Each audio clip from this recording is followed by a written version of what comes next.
E praf pe el. Așa. Și a ieșit apa aici. Și a trecut. Uitați, fraților, Robert al Cercel a venit la mine acasă, că de ce spală mama în curte, că ne trimite poliția și ne-a trimis poliția acasă. Uitați și voi, primarul comun ne interzice să nu spălăm în curte, auziți și voi. Și mi-a trimis poliția acasă, ca să vedeți și voi. Hal de primar. Așa, și ce v-a spus? Că n-avem voie, poliția locală, vreau și eu text de lege, că n-am voie să spăl în curte. Că n-am voie să consum apă. O declarație că ați plecat Adina Bradacia. N-am plecat. De unde am plecat? Avem camere de Gata. Adu camerii, vină cu probe, cheamă-mă să dau declarație. Cheamă-mă frumos, citează-mă Deci, la organe frumos. vorbești cu mine, nu mai țipați. Legii. Nu sunt cu gura mare. Primarul, de ce face primarul abuz? Da, circu, nu țipați. De ce a venit la mine? Legii oameni nu e să vină mama. Ascultați-mă, vă rog frumos. Deci Ia a venit ziceți, la doamnă. spus că Doamnă, ați stați un pic. să spălați, corect? Doamnă, cine sunteți dumneavoastră? Legitimați-vă, ca să știu și eu. V-a spus cine? Să Nu mi-ați prezentat spus. agentul Mitrescu de la postul de poliție. Așa, și ce căutați la mine acasă? Țipați, vă rog frumos. A fost un apel de 112. Nu, vreau să știu și eu ce căutați la mine acasă. Eu nu țin la dumneavoastră. Nu are niciun sens acum, da? Bun. M-am prezentat, Așa. scoateți telefonul, nu impresionați cu nimic. Așa, Deci, spuneți. a venit poliția locală aici, Da. v-a spus că n-aveți voie să spălați în curte. Unde am venit. scrie treaba asta? Vreau și eu Deci eu să vă văd. întreb, să înțeleg situația. E vorba de Au- să scurge pe stradă. Au Asta a spus fost că n-aveți voie să spălați pentru că se scurge aici. Și da, unde vreți să scurgă? La mine în casă? Dumneavoastră, ce ați făcut după ce v-au spus? Ce am făcut? M-am dus să vorbesc cu domnul primar și frații lui a sărit să mă bată cu nepoții lui. Așa, ați vorbit și ce a zis primarul când i-a spus? Păi nu era primarul acolo, că eu cu primarul vreau să vorbesc. A sărit frații lui cu nepoții lui. A sărit să mă bată. Cine mai era acolo în afară de... Era toți băieții ăia de acolo. Așa. N-ați văzut și dumneavoastră? Și ei au spus că dumneavoastră i-ați amenințat. Păi dacă ei a spus, faceți anchete, chemați-mă la post să dau declarație, Dacă chemați tipați și pe pe ei. mine, nu rezolvați Păi nu nimic e că cu nu, telefonul nu la veniți la telefonul lui domnul primar la mine acasă. Are de 112, domnule, aici. Așa. Și domnul care a sunat la 112, domnul Ștefan Nicolae, a spus că l-ați amenințat, că ar face Păi mi-a dat cu campanie. pumnul, domnul Ștefan Nicolae mi-a dat cu pumnul, uite toți băieții ăia de acolo Păi martori. și e corect să-l amenințați dacă vă dă cu pumnul? Nu ar Da, trebui- cum e corect? Adică el să dea în mine cu Trebuie, pumnul dacă și eu să, aveți o ce să zic? nemulțumire, să ne sesizați pe noi ca organ de poliție națională. Să veniți Păi să uite, vă vă sesizez, a venit primarul la mine acasă, da? Așa? Că n-am voie să spăl în curte. Dumneavoastră, ca organ de poliție, îmi spune și mie dacă am voie sau nu am voie să spăl. Deci nu este în regulă, a venit în legătură cu starea care este acum Așa. cu virusul ăsta. Dumneavoastră spălați acolo și toată mizeria care vine. Care mizerie? Păi atunci ce facem? Stăm cu, la mine în curte e mizerie? Ia intrați un pic, ia vedeți. Am desinfectat, dăm și noi cu culori, dăm și noi cu alea, doamnă. A venit și ți-a spus, dar tu de ce te-ai dus după ei ca să juri și să ameninți? M-am dus ca să întreb de ce a venit la mine acasă personal primarul. De ce a venit primarul la mine acasă? Păi dreptatea ți-o faci tu singur. Da? La 112 să spuneți, ia uitați, a venit abuz. Păi am mai sunat la 112 și 112 a dat numărul de telefon care am sunat lui primar. Ce a dat numărul de Da, la alegeri. s-a întâmplat asta? Dacă vă spun, Eu vă garantez că o să iasă toată lumea în stradă. uitați fraților, ca să vedeți și voi ce mi-a trimis aici la mine acasă. Ei crede că mă sperie pe mine, ai înțeles? Nu mă sperie cu nimic, ce să-mi fac? Să-mi dea amendă, nu le vorbesc urât, nu le fac nimic, îmi trimite poliția acasă, ca să vedeți și voi. E una bună. Ce? Nu, doamnă, citați-mă, eu nu merg nicăieri. Vreau citați, uite că nu vreau să merg. Este un apel de 112 Așa. și trebuie să mergeți să Doamnă, când mă citați, mi se pare că stați degeaba în hainele astea. Ați înțeles? Nu mergi tu nicăieri. Păi nu, dar cum mă luați? Mă iei așa cu forța? Nu vă iau cu forța. eu Păi v-am trimitem spus să citație mergeți. la organele de poliție competente care să mă... Păi dacă tot spuneți că aveți dreptate și Păi că am v-a dreptate, făcut-o dar nu nimeni, vreau să nu, merg, e citează-mă, bine nu vreau să merg. Nu are problemă. Deci v-a spus că v-a făcut o Este nedreptate, normal, corect? corect, aveți dreptate Da. dumneavoastră, 2 secunde. Că v-a făcut Dar o este nedreptate. normal să-l citesc să vină la postul Este de poliție. normal, asta este normal când este un dosar penal. Primarul a venit și a înjurat pe mama aici, știți? Nu știți? Spuneți asta. Deci, Păi dacă nu știți, vedeți? A zis în felul următor. ascultați-mă puțin, eu n-am cum să ghicesc. Eu n-am cum să ghicesc. Dar nu trebuie să-l Că prindeți, domnul dacă îmi primar- prindeți oamenii să faceți... Auziți? De ce? Păi hai să rezolvăm ce... Hai să vă spun ceva.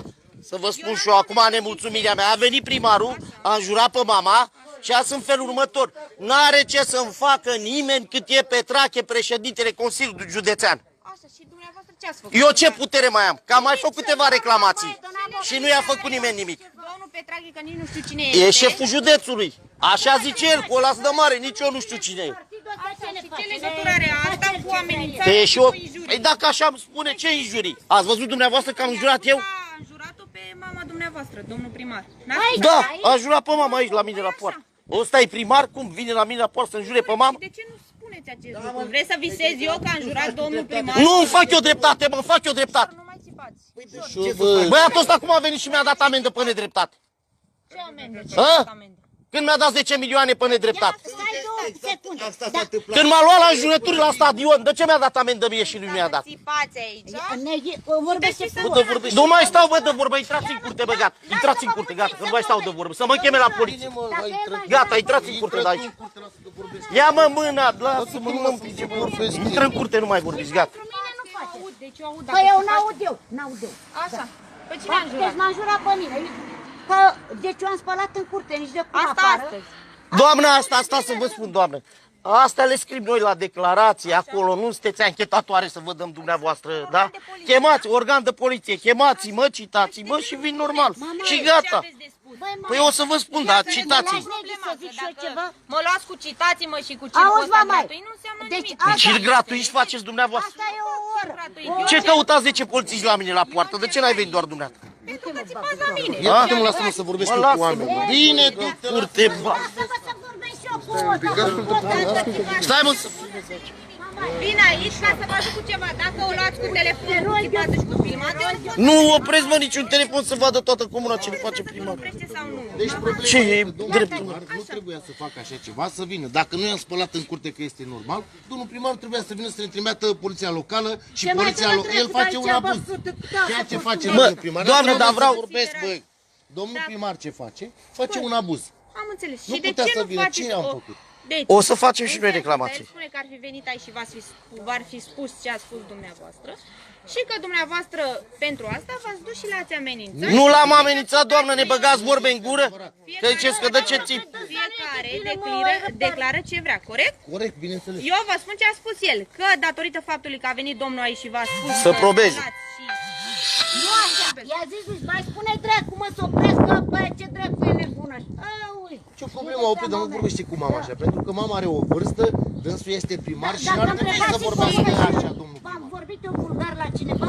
Un primar trebuie să-și vadă de primărie să iasă să vorbească el urât pe stradă la cetățeni. Corect. Și în sensul ăsta dumneavoastră v-ați dus acolo și i-ați I-am dus vorbit. domnișorul, i-am să spun de vorbă. Așa. Să spună de ce A ne-a ieșit zis așa. fratele, lasă-mă să vorbesc. Lăsați-i să vorbesc ca să A înțeleg. ieșit fratele domnul primar și Cum nepoții îl cheamă pe fratele domnului primar? Ștefan Nicolae. Ștefan Nicolae.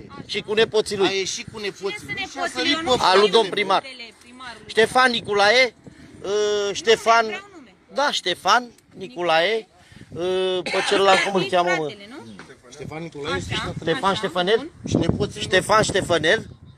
Și Ștefan pe celălalt cum îl Ștefanel cheamă? cine este? Nepotul Nepot? E băiatul lui Ștefan Nicolae, nepotul lui primar. Așa. Și Ștefan Liviu. Tot, Ei ar fi fost de față când Da. ați mers să vorbiți acolo. da. Dar am întrebat că unde este primarul, ei a Așa. ieșit că ce treabă avem, că ce căutăm acolo, că nu avem voie să intrăm, am înțeles nicio problemă. Dar n-am intrat Am dat să pe afară drum, acolo am luat vorbim, și n-am asta intrat la e nimeni pe înăuntru, în frate. stradă. Acum, cum sare 13 pe frate? Pe el. Păi dar normal. Ca să ce? Să dea A sărit, mi-a băgat mâna în gât, toată lumea era martor acolo. Poți să E mă înțeleg camera și... acolo, să vede. Așa sunt eu mai vulgar, doamne. Nu mă spărați. Deci e camera acolo, puteți să luați înregistrările, vă rog frumos, de acolo, ca să și vede când a venit grămadă. Așa, și când ați văzut că vrea să vină spre el, L-am luat pe fratele meu de acolo, l-am scos de acolo și l-am dus acasă, nu era normal. și asta a fost toată speța. Atât, Asta a fost toată speța, da. la nimic.